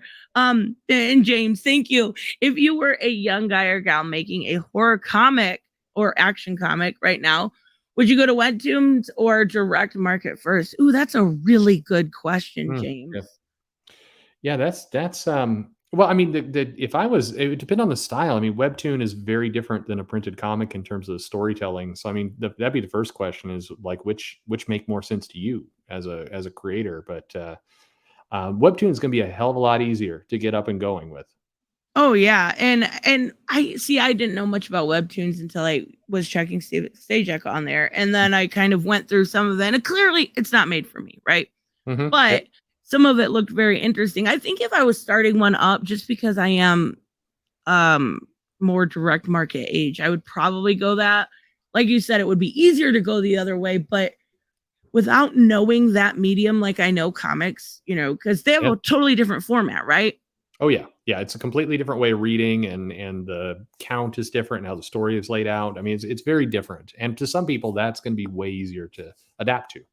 Yeah. And I totally get that. And I do at one point want to dip my hands into writing because it's stuff I've done before, but it's been so long and I'm so stuck in my ways. And I'm too old and I have zero talent when I know when starting up a comic, it's like, you got to get the artist, you got to get somebody good. I was trying just to get, because I use my profile picture all the time for, with StreamYards. I love how just some guy has his little pictures. You know what I'm talking about? Where he has like his drawing. So I tried to get commission for that. And it's just like, no commissions available. I'm like, all right, fine. I'm just going to stick to the same thing. People like normalcy. But yeah, it's a lot of work. Didn't you say at one point you were working on something like that? I've got a few things. Yeah. I mean, I've got a project that's just mine that I'm writing and drawing completely, and it's about 120 pages. I think I'm 90 pages in now. So it's wow. But it's a passion project. It's I don't expect to make any money. I'll probably release it for free. I don't know. My goodness. Just wanted to see that it will come out. But I'm also I'm going to take the money that's being made off YouTube, because I feel like YouTube pushed me into ads. I wasn't happy about that, but they wouldn't promote the videos. They won't. They absolutely won't. jerks. So I'm taking the money from the ads and I'm basically funding books with it. So people are coming That's up, they have a little awesome. project, and I'm just paying for it to be printed so they can get it like a little boost. And then this should start. I'm fighting with Indiegogo now. I mean, I'm fighting with Kickstarter and Indiegogo, but I'm amazed at both these platforms. It's a video for another time, but there's aspects to them that are a pain in the butt. Yeah, I was talking to Trevor is his name. He's doing, I don't know if you ever heard about it. It's Helix Project Area 51. Really good project. He was telling me how Kickstarter was just really hard to work with sometimes. And that's another person that does excellent work. Like putting out like 3 books in a year seems crazy when you've got Indiegogos, but he's putting out 3 or 4 books in a year. I'm like, dang, dude, you are on the ball. I love it. But it's good stuff. I'm staring right now. I've got a bunch of boxes sitting here of the first comic it's printed. It's done. So when the campaign goes, it's like there will be no wait for fulfillment. It's going to just out because we paid for it all. So that's awesome. That's really cool. That should be really like, you're doing it on Indiegogo? I mean Kickstarter. I'd rather do it on Indiegogo because the way that the money comes in and flows is going to work better for this model where you already have the book in hand. However, it's just the account setup is just, it's not like I want to put a company name in there. It's stupid. Anyway, that's a stupid little problem. I'm finishing up a 14-page comic now that's going up on my website for free though. That's awesome. Yeah, I'll definitely check it out. That's really cool. I think with the webtoons though, back to that we were talking about, I get off track. I told you. I think if they get that audience again at that age where, we were when we started reading comics, and they get them hooked, so to speak, when they grow up, they'll still have that aging market, whereas we'll already be aged out by then. I think it's really smart. Now, I don't know enough about webtoons to judge it like objectively, but I do think it's going to be a good thing. I think a lot of this has to do with Daniel Cherry coming in and knowing some of the, ways to kind of promote to that younger age. Didn't he do esports before? Yeah, he was in Activision, I believe, doing That's marketing. what I thought. Yeah. So he knows what he's doing. He clearly knows, I hope so. Yeah. Yeah. That's the hope, at least for now. He seems pretty competent. I've got questions, but yes, I do think if he does nothing else but break them into some global markets, get some places, new comics, then he'll have done his job. So yeah, definitely. Ask Perch about the Joker manga. Oh yeah. No, what there's a lot. I mean, but ask what? There's a Joker manga. I think he's talking about the one I reviewed. Where Batman's a baby. Oh yeah. That's funny. Oh my god. It's funny. I was just looking. There's this Batman and Joker. This is old, called The Deal, which is this kind of fan version of Batman Joker. It is the grimmest, darkest thing you've ever seen in your life. Like if you want some super sick nonsense, it's The Deal, and it's free, and it's a comic somebody made, and it's insane. Oh my goodness. Leo, thank you. Joe Glass wrote some blog in January that suggests, they should make Kent gay. There's also a Reddit post that said the same thing around the same time, probably the same person. Just saying. Joe Glass doesn't like me.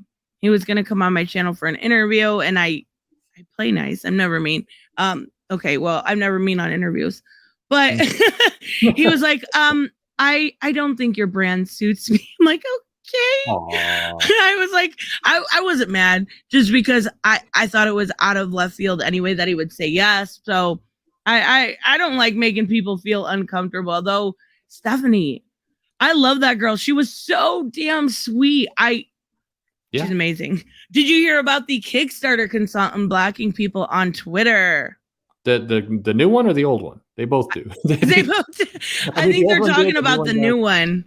I mean, it's a new person, same as the old person. What are you gonna do? I mean, it's dumb. I think I have a long established stance. I think blocking, particularly block bots, are just stupid. I think it's self-defeating.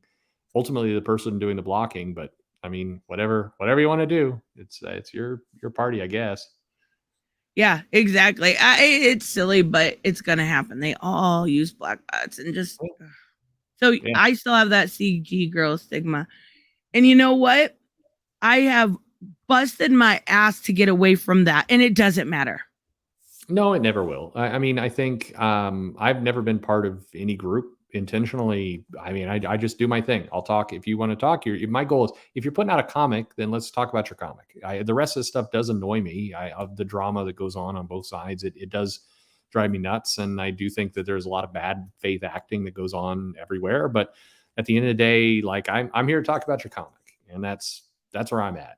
But Yeah, exactly. And I think it's the fact that in my early years, I did mention Comicsgate more than once. And I think I've gotten the medium where, before I would just, that's bad, I'll review it.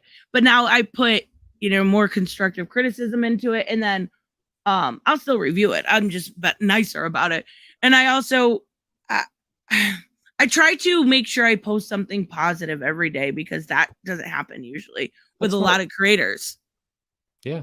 And you'll know what's that? No, that's smart. That's good for you. I'm glad. Yeah. Well, you'll never get around that. If you think blocking's bad, you're CG. If you think customer service is good, you're CG. But I know there's been a lot of talk around the whole customer service debate with, I've never, I don't like you're a hot dog salesman thing, but yeah, I think that's an imperfect analogy. And I've had some people really take runs at me because of saying that, but I just don't think I think it's boiling it down too much. Somebody mentioned, like, why don't I have more creators on my channel? Man, I mean, in general, you got to understand my show is a, let's see, what's the best way to, I mean, it's a goofy operation. I'm recording videos in the car. If you think anything that I do is a well produced, you're mistaken. Like I have 1,000 emails I haven't answered. Like it's across the board. Like for example, I'm trying to get an interview all scheduled up with Mark Millar, and it's on me. Like I'm not getting back to him, and he's a legend. Oh, That's on me. I'm just like, I suck. I have no planning whatsoever. It's all me. I got lucky, was able to get you when you were available. But yeah, I don't like that analogy. But there's also like this debate on whether or not, like with returns and stuff. And see, I can see both sides of it, because when you buy a pillow, you don't return it to the person that made the pillow, you return it to Walmart. So I can see that side of it. But I also get, there's a lot of times, like, okay, using Stephanie as an example. She's super sweet. She was super nice. She's never been mean to me. I'm generally, when going into her work or going into reviewing something of hers, I'm going to be nicer, because I have that happy feeling with her. I have that, that joy instead of that dread. And I totally get both sides of it, but I don't know. It's a debate I don't think a whole lot of people on, that are debating it are really huge in the industry anyways, at least from what I've seen. Yeah. Yeah, I think so. I by the way, I've talked to Mark Millar. Part of the joke is that he will say his name both ways. I think he likes screwing with people just as a fun. I noticed that on interviews. Yeah, he's a fun guy. He's definitely got an amazing sense of humor, and I love him to death, and I've known him forever. But it's I think you're absolutely right. I mean, the thing about customer service is it should be self-serving. If you're a creator, it's not because you have an obligation to do anything, but it should be the right thing to do because you want to help your own career. If you're nicer to people, if you create that good, connection with people, you are going to sell more books. So it's very self-serving to be exactly nice. That's what you should do. So exactly, and I think that's the best way to look at it. Yes, you do your returns to the store, but you're gonna get a lot more people wanting to return as a consumer. Yeah, if you're decent to them, and I think that's you should try to get on just some guy. He would never come on my channel. Somebody come on your channel. He might. I like just some guy, but we disagree on a lot. And speaking of which, I know a couple of people have been Leo and a couple other people had been asking about the whole debate thing. I don't think it's going to happen because he wants it his way or the highway. Talking about the Young Ripper thing when it comes to tokenization. It has to be on his channel. We can simulcast or whatever. And basically, I can just let him yell and run over me. And I'm not doing that. I'm just not. So if he agrees to a decent terms, then yeah, but he's not. So I don't think it's gonna happen. It would be interesting though. So I just wanted to add that in there. I know a couple of people asked. So oh my goodness, that would be a mess. But oh my god, webcam girls, go away. Did you happen to read Clown Hunter's origin this week? I did. Yeah. Yes. I thought that was so well done. Like, I liked the character before. Don't get me wrong. For a long time, I thought he was going to end up being Red X. I don't think that's the case, but I really like the character. I do before, but this actually made you like kind of. He's real. What's the best way to put it? He's like real integral. He's not going to change his word. He is completely set, and you are not. Like, I really like him. I think this is Ed Brisson, I believe, who did that. And I think Brisson knows how to do a character. He knows how to put some depth into it. And I think he actually he brought a lot to the character that wasn't there before. I think Tinian was he was introducing like a character and issue there for a while, and it kind of a lot of stuff just got thrown out. And I think Brisson really did a good job filling in some gaps, and the likelihood that this character survives and does more in the future, I think is much higher as a result of this issue. So it's a solid issue. I mean, even if you don't love the character, you're not going to love the character through this comic, but if you like the character, you get a lot more depth, I think. Yeah. And I think a lot of those characters kind of need those secret files because it was like through Tinian's run. I don't know if he was doing it to keep sales up or what, but it was like, everything's a key. This is the key. This is the first of this is the key. And I mean, it probably kind of worked, but even so, like everything was a new character, a new character, a new character. I don't mind any of the characters. The only one I kind of really don't care for at this point is Gardner, because we don't know much about her. She's gonna be some integral part of Ivy's origin, and that worries me a little bit. But I think with those secret files, this was the best one for sure. Like, they did a really good job on it. Hello, Apex Comics and Teva. And I think Clown Hunter is better for it. Now, one thing I wanted to get your opinion on that I talked about on here was the issue with it was kind of splitting like into two factions when it came to Kingspawn, right? It sold amazingly, and I don't want to take that away from Todd McFarlane. Todd McFarlane knows business. He's going to do what Todd McFarlane wants. But how can an industry survive if you're using slabbed signed at 1 in 250 selling that much? Yes, but then what's it going to be at issue 6? What's it going to be at issue 12? Is it going to make it to issue 12? And then on top of it, think about all of those, like, how many is there going to be left over that are just sitting in warehouses? Yeah, this I mean, Todd made money, and it's an accomplishment, and good on him. I mean, the comic is going to now drop, 80% to issue 2. Oh yeah. And because it always does. That's not a rip on Todd. This is, whenever you have these juice numbers, this is what happens. The thing about that slabbed issue that they're buying into, and this guy, I guess my question for people who are collecting it is, you don't actually think that thing's going to be worth money, right? I mean, because there's so many, like there's no scarcity to it at all. Part of the reason why comics go up is that they're rare, they're scarce. This is not going to do that. So if you're buying it to have a really awesome trophy on your wall, I totally get that. A nice slabbed, graded, cool title you can mount up on your wall and it's Spawn, and that's cool. Great. But if you're buying this as an investment, you're out of your mind. Yeah, and it's not even going to depreciate in value. No. Because it's, I mean, good on you for having that all, what is it, the certificate of authenticity and da. But it's not going to depreciate. It's widely around. What was there, like 1,200 of them, I think? Yeah, like, I mean, a huge amount. I don't get why people are looking at this as a huge victory when it's only going to damage the title in the long run, and it's stupid to me. Maybe I can't express to my audience what I mean, but it's dumb to me to do something like that when it's only going to hurt comic book shops that have to store that or throw it away or give it to the library or whatever.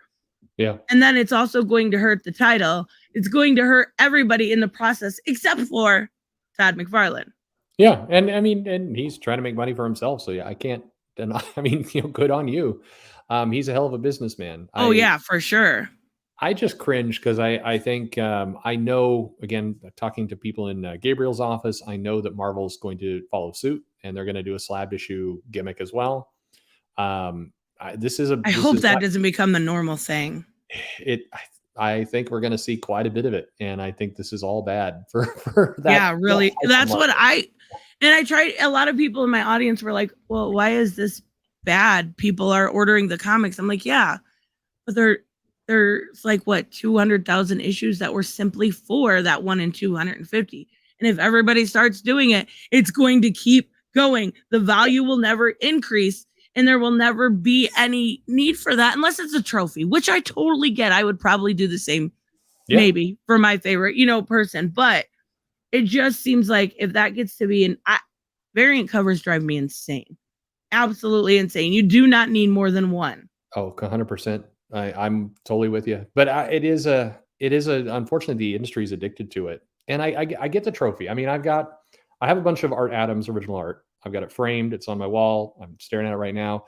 I know it drives some people crazy. I talked to Sean, and Sean's like, "I'd like to buy some of that from you." I'm never going to sell this stuff. So to me, it's not an investment. It's an awesome thing that I can frame and have on my wall. Exactly. And I totally get that. But this other stuff, I mean, I don't know. Again, Todd's a very smart businessman. Good for him. He's putting up some big numbers. He's being able to build this kind of business and franchise, and that's great. Brett Booth's getting a chance to do some stuff. A lot of great creators going to play in that. But the King Spawn will be on a lot of dollar bins for sure for a long time too. Mm-hmm. Yeah, absolutely. And that's a shame. That's a shame. Did you see that the old Waha? What is Waha? Oh yeah. This was like oh god, what was the old there's the Marvel, it's a Marvel humor mag basically. Okay. What the was the other one, and then they did what Waha was kind of the other one, and it was Brian K. Vaughan did this one page. What if Black Panther was white? It was pretty funny, but I haven't seen that. I have to check it out. Mumbles is here. Oh, Mumbles, you came Mumbles. One of the quickest way to lose sub is oh no, I don't need to make it any worse. Oh no, Mumbles. Yes, I love Mumbles. I missed you, man. I haven't seen you in a while. That's funny. So another thing I wanted to talk to you about was Substack. Now I know like everybody's talking about this, but I'm always like, well, my problem with it. And I feel bad not being positive about something, but it's not like this where you go and you get, a bunch of unlimited for this amount of money. It is, I'm still going to want my Batman. I'm still going to want my titles, right? So then this is another added expense. And it's not that it's that much. It's not. It's $7. I get that. But when a bunch of your favorite creators go over there, you've got 7 times how many people. Yeah. And then on top of that, you still want to read. Yeah. You still want to read Batman. So I know this is a huge shakeup in the industry, but I don't feel like it's the one it needs. Does that make sense? No, I agree. I mean, this is Patreon for writers, and it is it's tough. I mean, if you got Hickman and you got Tinian, you have Zdarsky, you have a couple of these others, Scotty Young, you're paying $50 a month very quickly for 7 creators that you're following. It's like a cable package again. Yep. And the problem I think they're going to have is, I mean, you're subscribing not to a comic, you're subscribing to them. So you have to be a super fan to really want to go for this. And you're going to get kind of whatever's on their mind at the time. And maybe it's a comic you're going to like. Maybe it's newsletter content. Tinian said he's going to talk about what how goofed up DC was for a while. Right, but it'll be on Bleeding Cool in 10 minutes. Yeah, absolutely. So I don't know. I think there's going to be a lot of disappointed people, and I do think it ends badly to some extent. I mean, I think a couple will figure it out and do something really cool with it, but most are going to run. I mean, like a lot of these guys struggle to meet a schedule in printed comics. Now they're supposed to meet a monthly schedule on their own with multiple books. It's like, I don't know. So, and then on top of that, I seen because I get James Tinian's newsletter, right? Yeah, he's leaving social media. How? Like, you have to have a following for something like that to work anyway. That's like, like you said, opening a Patreon on here. Same thing. Yeah. But that's like opening a Patreon for my channel and then leaving my channel. Yeah. I understand you're still making comics. I get it. But you need to be able to keep fans. You need to be able to make new fans. Nobody's gonna. Are they collecting those in trades and then putting them in stores, or is it always going to be only digital? No, it's in some will. I mean, it's up to the creator. I think some will get them done by Dark Horse. Some will get them done by Image. Who's the Donny Cates one will be printed at Image, I believe. And so you're going to have some printed, but not sure when. I mean, yeah, Dan Slott could go there as long as Christos Gage is going with him. It should be fine. He'll make his schedules, but it's like it's going to be hard to do this. And I want to see new things in the industry. Like this isn't it. No. And support, hit like, come on, subscribe if you haven't. That's right. I love Tinian. He's one of my favorite writers right now. He's always a for sure buy to me just because of his work on Department of Truth. Absolutely amazing series. And the stuff he's done with Batman, especially compared to what we had before. So he's one I plan on supporting. But I'm still going to buy these other titles, and I'm afraid that they're thinking this is going to work so well when people are like, this is just an added expense I don't need. Because people are already spending. I mean, I don't know what normal people spend, but I spend way too much on comics, $300 a month. So then add on top of that, you know what I mean? Like, it's too much. It's too much to ask of people at some point. But I get them wanting to try something different. You know what I mean? You got to at least plot them for that. Yeah, I mean, I'm glad the industry is trying things. Cool. And they need to keep trying things and everything else. But I mean, I think it's going to be rough for some of these people like James Tinian. Good stuff. Are how much of that audience is going to fall him over and want to read monthly something that isn't Batman or DC characters? Are you that into Tinian? I mean, some people are, but is it enough? I don't know. I wish these people success, but I think there's a lot going against it. And I was originally planning on it, but I didn't get an email. I was emailing back and forth. I think it's Milton Gripe from ICV2. I wanted to talk a little bit of numbers, and I'll probably do it in a separate video. But if you look at some of these other titles that are like at, like what are they? Like the anthologies and stuff. They've been super bad, and the titles are only selling like 14 or 15,000. Why are they putting money into? So I don't know. I'm really curious to see what you think of those anthologies and those lower tier books that are kind of coming through, but not really anyone has any interest in. Yeah, I don't. I mean, I can't. I wish I could explain it. I don't know. You've got to be able to hook and attract an audience. I mean, one of the things that I think people took for granted a lot, particularly with Marvel and DC and some of the bigger ones, is that there was a marketing engine. There were people that were helping to push it besides you. If it's just you as the creator doing it now, like, I mean, how's that going to work? It's not, and it's really unfortunate. Gary, what if the What If series knew how to spell their episode titles right so they wouldn't drive? Did they spell it wrong? Oh, Disney Plus has had so many problems with this. Like my kids. Oh my God, I didn't know that. That's hilarious. Thank you, Gary. It's not just there. Falcon Winter Soldier had a misspelling. The Mysterious Benedict Society. My kids are watching that, and it has a problem. Like they need a spell check. There's clearly no spell check at Disney right now. Oh my God, that's so. I had no idea. I haven't watched What If.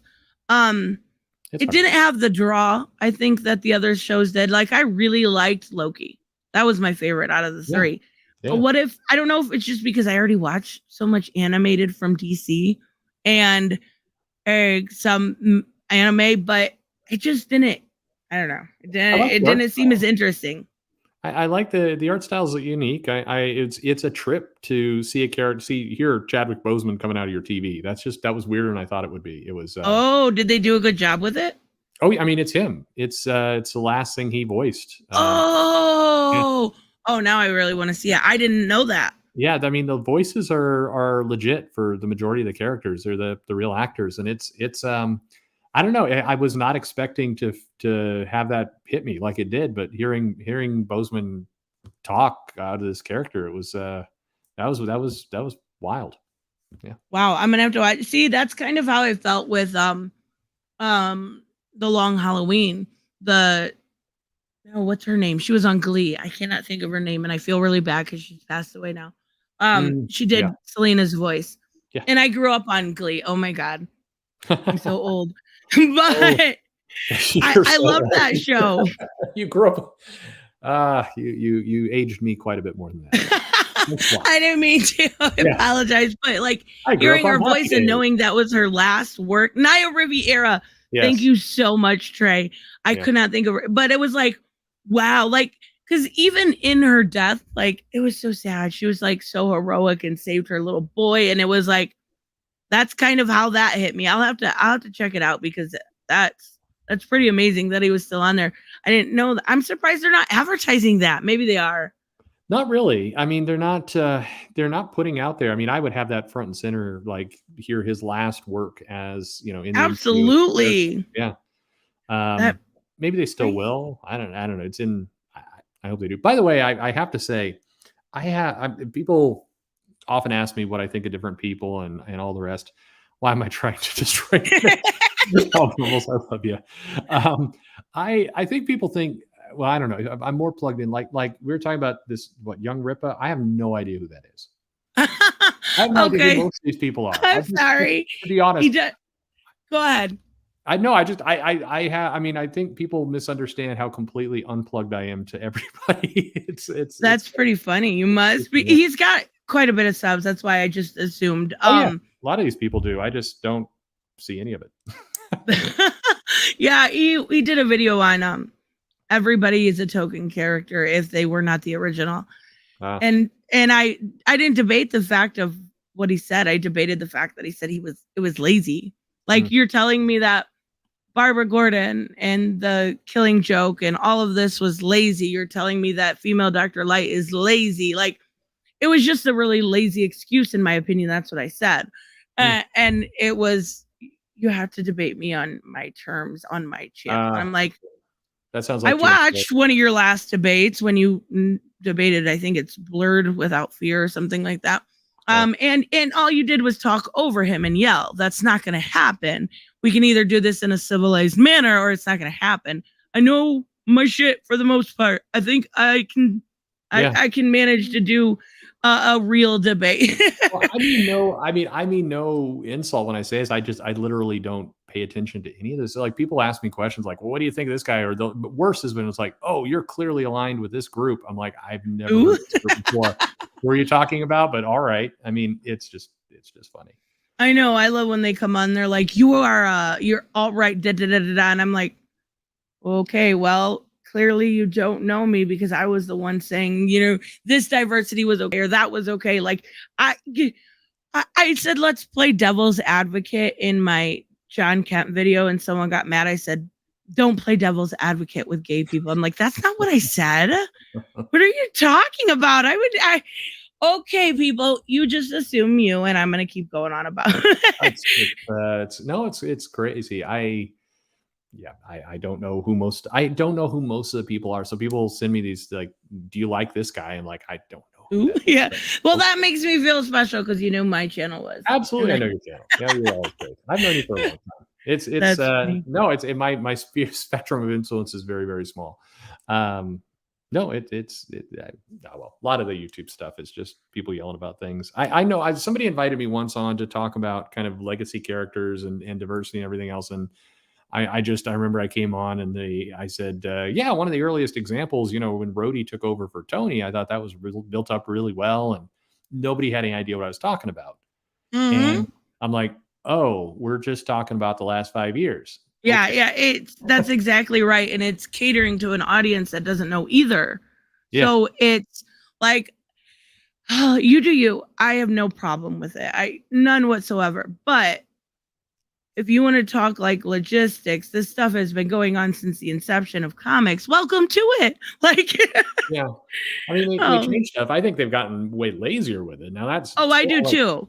I think there's a lot of stuff right now that they could do a lot better, especially expanding upon characters, like not resetting, not give a character a chance to stretch its feet. That's all we ask.